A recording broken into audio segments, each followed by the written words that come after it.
Hey, what's up everyone? The Arrowhead developers have won another award for Helldivers 2. The community manager speaks on Q&A streams. He also responded to a question about spawn systems, claims that the Warbond is coming. Also, the chief creative officer mentions that the Autocannon is not receiving a buff, but instead something else. There's a lot more to discuss. Please feel free to support the channel by tapping the like button below, subscribe, and tap the bell to turn on notifications as well. Let's talk about the Autocannon buff, or rather, the lack thereof. Contrary to what was anticipated, there was no buff. Instead, it was quite the opposite. For those who might not know, Arrowhead had announced we would see the following weapons enhanced: the Autocannon and heavy machine gun, as well as some other ones.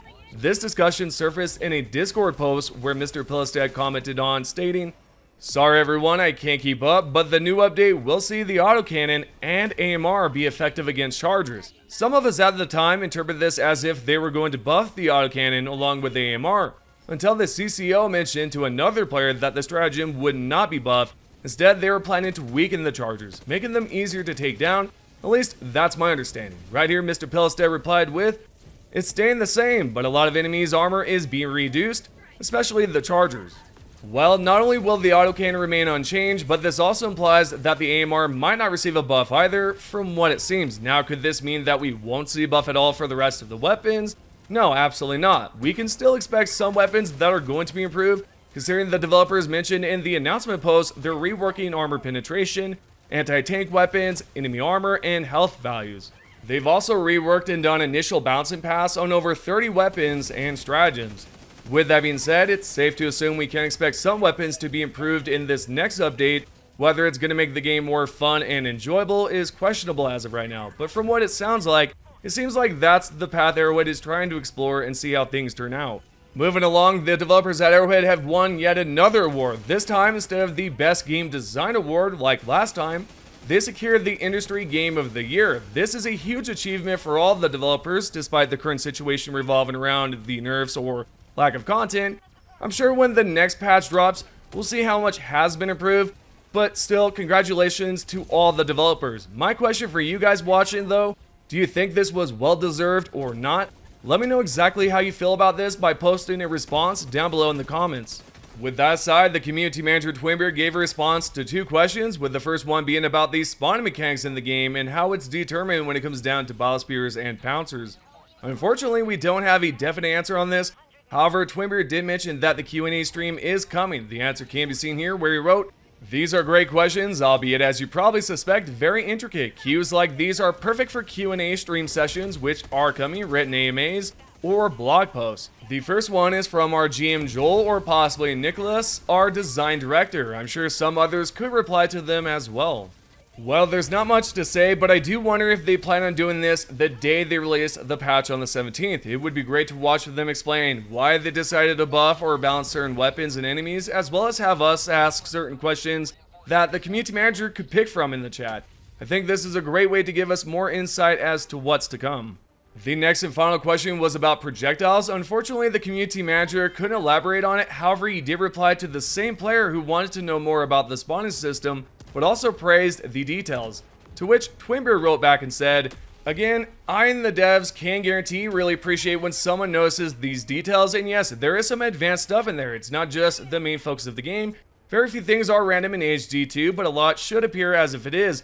There are pros and cons with this. On one hand, it may seem things are easier to fix than they sometimes are. On the other, since there's numbers and systems for mostly everything, it can be tweaked.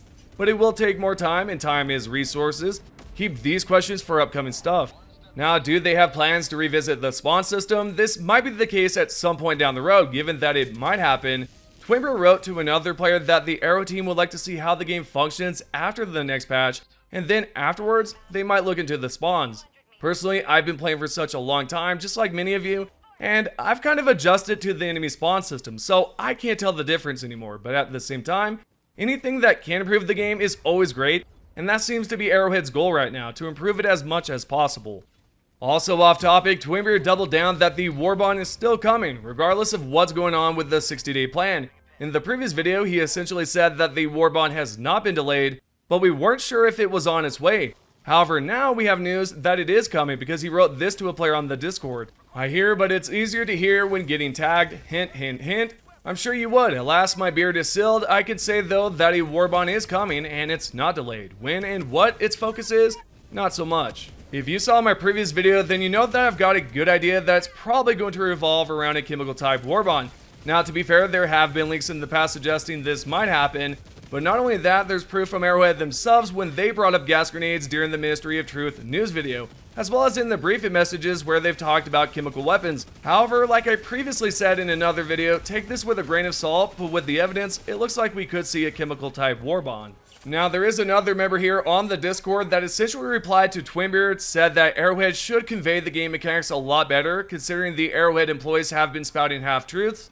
The community manager saw this and responded with, "I agree to some extent. Spitting everything all the time takes an extreme amount of resources, not just replying and informing here and other places, but also gathering that information regularly. On the other hand, if we do communicate often, using vague replies and half-truths is not good either. Then the community will inevitably feel they're being left in the dark, or that we try to joke about everything we don't know. I think we're doing well as we are, but I definitely would like to see more information myself. Let's see if I can work something out. I have a few ideas." I've noticed this a lot in the comments below, where some of you have said they're just talking out of their butts all the time and that it's just more words and less actions. I suppose to some degree that is correct, but at the same time, I've mentioned this before, it's best for them to communicate in some way because it's better than being left in the dark. Yet if it's half-truth replies or vague responses, then yeah, that in itself is a problem for sure. Maybe the future Q&A streams will, help out with the developers' communication and elaborating more on these certain topics.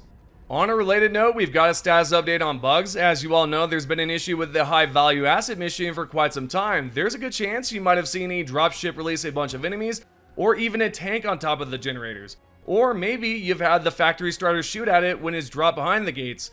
There are also some other issues with it as well, but you get the point, it's bugged like no other. The good news is that we've got confirmation that it's being looked into. The support team member named B Vitamin explained that the issues behind it are on their radar, and he acknowledges the bug with the generators. He said this in a Reddit post. "Yep, this is on the radar. We have a collection of high value asset bugs grouped together that we need to sort out. Among them is stuff like this, enemies prioritizing the generators instead of the players. Sorry that it's taking so long to get to bugs like this. It always seems like there's something higher on the priority list every time it comes to issues that have been around for a while. But I assure you that this is a known issue, and it's not something we've just forgotten about." Well, it's great to know that they're looking into it and that eventually it's going to be resolved, because I've been avoiding this mission like it's the plague. Speaking of missions, I'm not entirely sure, but I don't believe they fixed the problems with the nursery missions where you have to send down a nuke, inside the hive tunnels. I think that one is still messed up with the terminal not displaying the combinations correctly. But I could be wrong. If any of you have information on that, feel free to share it down below. B Vitamin also wrote to a player on the official Helldivers 2 Discord, giving more context on how they look at bugs and their priority. Their response can be seen here, where B Vitamin commented and said, "Yes, we have a collection of issues grouped up, ready to be dealt with for the high value asset mission. Among them are enemies prioritizing generators over players.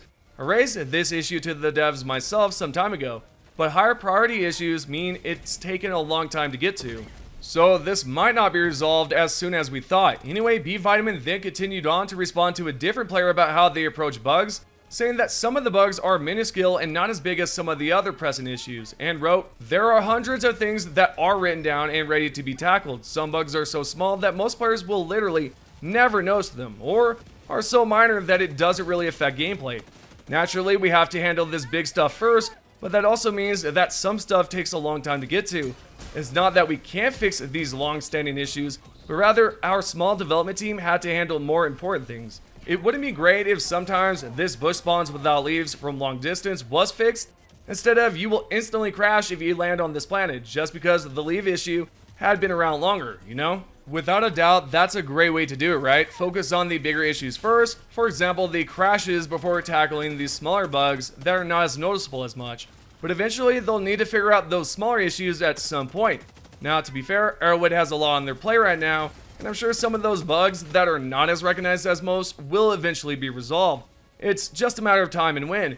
If you've currently been experiencing a bug as of late that has not been brought up, let me know here and I'll try to form a list for the next video. Now, to finish up what B Vitamin wrote, he gave more context on the known bugs and said that nothing has slipped through the cracks when it comes to patching the problems, and that every bug is either known or written down. Here's the full response where this member wrote, "Every bug and issue, whether it is known and confirmed or whether it needs to be investigated and replicated, they're all noted down and assigned priority. Nothing is getting forgotten or slipping through the cracks. It's just the team is small. Are they always busy working on something else?" Okay, that's a little bit rough to read. Anyways, like I mentioned a few moments ago, they currently have a lot on their plate, and the last thing they need to do is overfill it to the point where everything is slopped all over the place, because at that point, they're probably going to feel more overwhelmed than they already do in the first place. With that said, I'd like for them to continue doing what they are doing as of right now, and then later on, they can focus on some of those smaller pressing matters. Now, with all the news aside, I do want to bring this up because I'm not too sure how many of you have been paying attention to the Galactic War Map, but it has been updated once again. This time, the bots are really expanding out their sector, by the way, because now they're all the way towards the right side there, where they're almost meeting up with the Terminids. This is going to be interesting because I wonder if we're going to see a planet where there's both bots and Terminids. Now, can you imagine that? Trying to fight off a bunch of automatons while there's also an impaler trying to send its tentacles at you? It would be absolute mad. It would be pure madness, and I hope that does happen eventually because it would be interesting to see if the bots will attack the Terminids, or are the Terminids and bots gonna just, I don't know, team up on us? I mean, is it gonna be like a three-way? I mean, come on, guys. We gotta find out this information as soon as possible. And last but not least, I do want to bring this up because one of the community managers, Baskinator, has recently been harassed by a lot of players, presumably, because from this post right here, this is what she says. "Nope, people sent me a whole bunch of harassment and threats, though."